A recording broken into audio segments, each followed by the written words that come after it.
What's going on there, guys? Just out here in the Bass Legion Man Cave hanging out. And I was going through some baits, and I've got some baits I found that I've had forever, and I kind of wanted to tell a little bit of a story.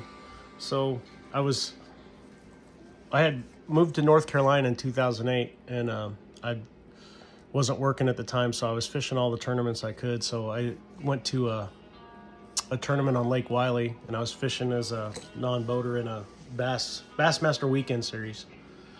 And I drew a really super cool dude from Virginia. You know, he traveled down there to fish, and so we kind of hit it off. His name was Matt. I can't remember his last name right now, but anyway, he was super nice, and he was running an old Nitro. I think it was the 896 Savage. It was a bitchin' boat. So anyway, long story short, I'd never been on Lake Wylie other than going out and fishing the tournament. So I just went off of what I grew up doing, and we went out, and he started fishing all these clays, stepped banks that were full of red clay. I'd never seen anything like it. It was kind of wild, and but the water was kind of dingy, like really crawfishy color. So I just brought my little non-boater bag for co-angler stuff. So I had a few crankbaits and stuff, and so I decided to tie on this Lucky Craft, which is I believe it's called Golden Craw. I don't know if they make this color anymore, but you can kind of see they have chewed this bait up pretty good. It's got a lot of hook rash on it. I fished it a lot. This is the mini, FL Mini DR. So it's a deep runner, but it's the mini version, so you can see how small it is.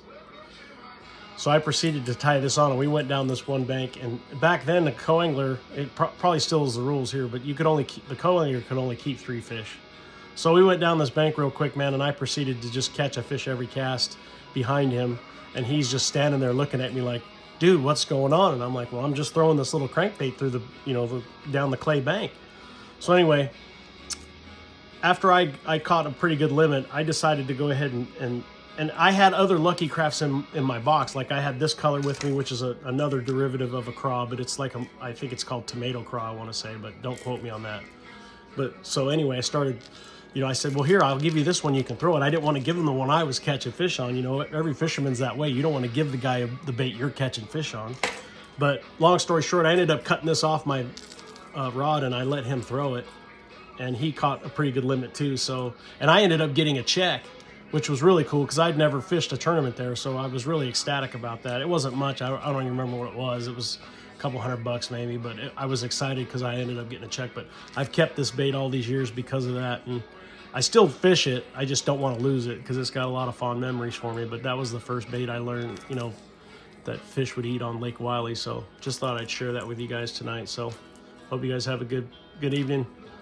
Get out there and go do some fishing.